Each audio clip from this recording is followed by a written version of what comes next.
मुझे शर्म आ रही है एज अ मुस्लिम कि मुझे ये दिन देखना पड़ रहा है। दोस्तों, जम्मू कश्मीर के पहलगाम में टूरिस्ट पर आतंकी हमले को लेकर देश भर के लोगों में गुस्सा है। देश भर में जगह जगह पर प्रदर्शन हो रहे हैं। कई जगहों पर मुसलमानों की दुकान को निशाना बनाया जा रहा है। वहीं इस वक्त 3 वीडियो काफी ज्यादा वायरल हो रहे हैं।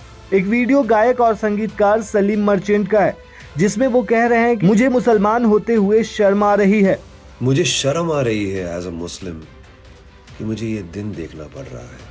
वहीं इसके जवाब में एक यूजर कहते हैं कि सलीम मर्चेंट जी, आपको शर्म महसूस करने की आवश्यकता नहीं है।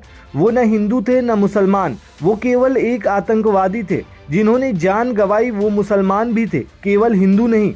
वहीं दोस्तों, दूसरा वीडियो एक लड़के का है जो खुद कश्मीर में घूमने आया था और जहां पर इंसिडेंट हुए थे उससे थोड़ी दूर पर ही वीडियो बनाई है। उन्होंने जो कहा वो सुनना चाहिए। इन्होंने कहा कि बचाने वाले भी वही थे जिन्हें आप हिंदू मुसलमान में बांट रहे हैं। तो इमीडिएट रिलीफ जहाँ पे ये हमला हुआ वहाँ पे या तो पैरों से जाया जा सकता है, घोड़े से जाया जा सकता है। जब हमला चल रहा था उस समय जो लोग बचाए गए उन्हें उन्हीं लोगों ने बचाया जिनको आप हिंदू मुसलमान में बांट रहे हैं। इनका नाम संकल्प है और ये एक पर्यटक है।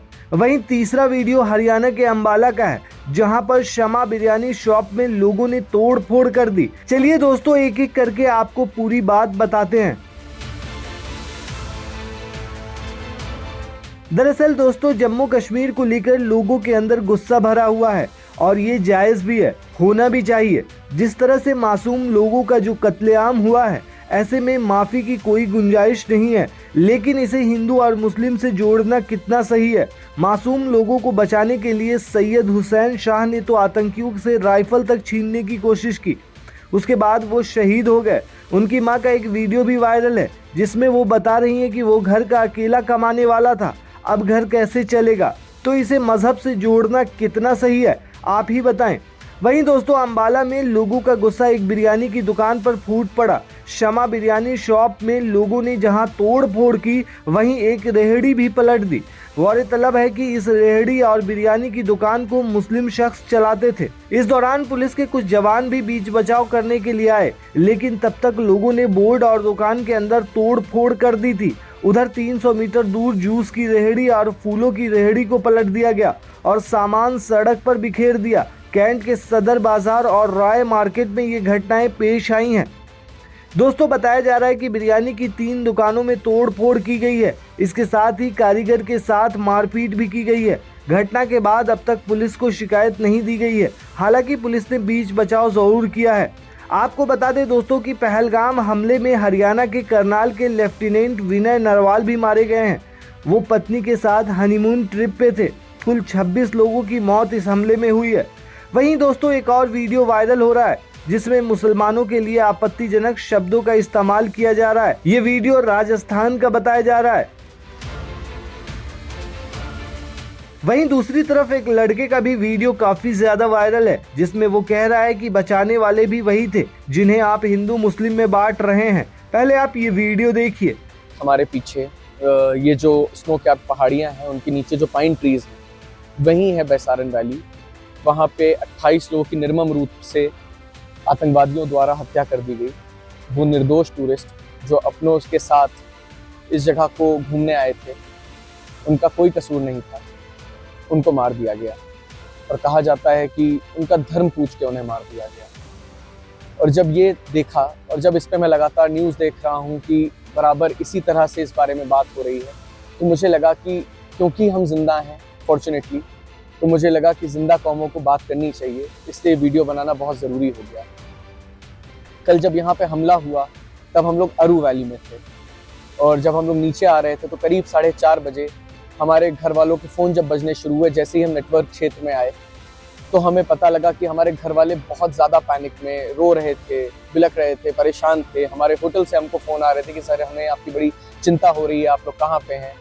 हम लोग होटल आ चुके थे और उसके बाद हमने न्यूज़ देखनी शुरू की और जैसे जैसे इवेंट्स अनफोल्ड हुए तो हमें समझ में आया कि घर वाले क्यों इतने परेशान थे। अचानक से जितने लोग हमारी सेवा में यहाँ पे हैं उनकी आंखें बदल गई, उनकी आंखें शर्म से झुक गई, उन कश्मीरियों की।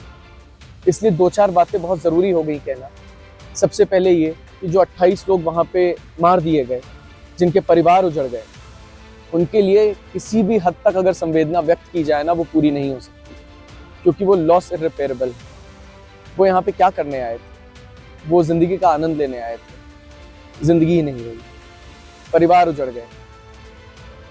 और दूसरी तरफ एट द सेम टाइम ये रियलाइज हुआ कि जो कश्मीरी लोग हैं, जिनके सिर माथे जिन्होंने हमको अपने लगाया था, उनके परिवार कैसे उजड़ गए। जब देखना शुरू किया कि लगातार बात हिंदू मुसलमान की हो रही है, तो ये कहना ज़रूरी हो जाता है कि जब एक हमला हुआ तो इमीडिएट रिलीफ जहाँ पे ये हमला हुआ वहाँ पे या तो पैरों से जाया जा सकता है, घोड़े से जाया जा सकता है। जब हमला चल रहा था उस समय जो लोग बचाए गए, उन्हें उन्हीं लोगों ने बचाया जिनको आप हिंदू मुसलमान में बात करें। वहीं दोस्तों इसी बीच गायक और संगीतकार सलीम मर्चेंट का भी एक वीडियो वायरल है, जिसमें वो कह रहे हैं कि मुझे मुसलमान होते हुए ये शर्म आ रही है कि मुझे ये दिन देखना पड़ रहा है कि मेरे निर्दोष हिंदू भाई बहनों को इतनी बेरहमी से मार दिया गया, सिर्फ इसलिए कि वो हिंदू हैं। पहलगाम में जो निर्दोष लोगों की हत्या हुई, वो इसलिए हुई कि वो हिंदू है और मुस्लिम नहीं। क्या ये हत्यारे मुस्लिम है? नहीं, ये टेररिस्ट है, क्योंकि इस्लाम ये नहीं सिखाता है। कुरान शरीफ में सूरे अल बकरा सूरा 2 आयत 256 में कहा गया है कि धर्म के मामले में कोई जबरदस्ती नहीं है। ये कुरान शरीफ में लिखा गया है। मुझे शर्म आ रही है एज अ मुस्लिम कि मुझे ये दिन देखना पड़ रहा है कि मेरे निर्दोष हिंदू भाई बहनों को इतनी बेरहमी से मार दिया गया, सिर्फ इसलिए कि वो हिंदू है। कब खत्म होगा ये सब? कश्मीर के रहने वाले जो पिछले 2-3 साल से ठीक ठाक जी रहे थे, उनकी जिंदगी में फिर से वो ही प्रॉब्लम्स। वहीं इनको जवाब देते हुए दोस्तों एक ट्वीट भी वायरल हो रहा है, जिसमें एक एक्स यूजर कह रहे हैं कि सलीम मर्चेंट जी, आपको शर्म महसूस करने की कोई आवश्यकता नहीं है। वो न हिंदू थे न मुसलमान थे, वो केवल एक आतंकवादी जिन्होंने जान गंवाई वो मुसलमान भी थे, केवल हिंदू नहीं। दोस्तों आप क्या कहते हैं इस पूरे मामले पर, हमें कमेंट में ज़रूर बताएं।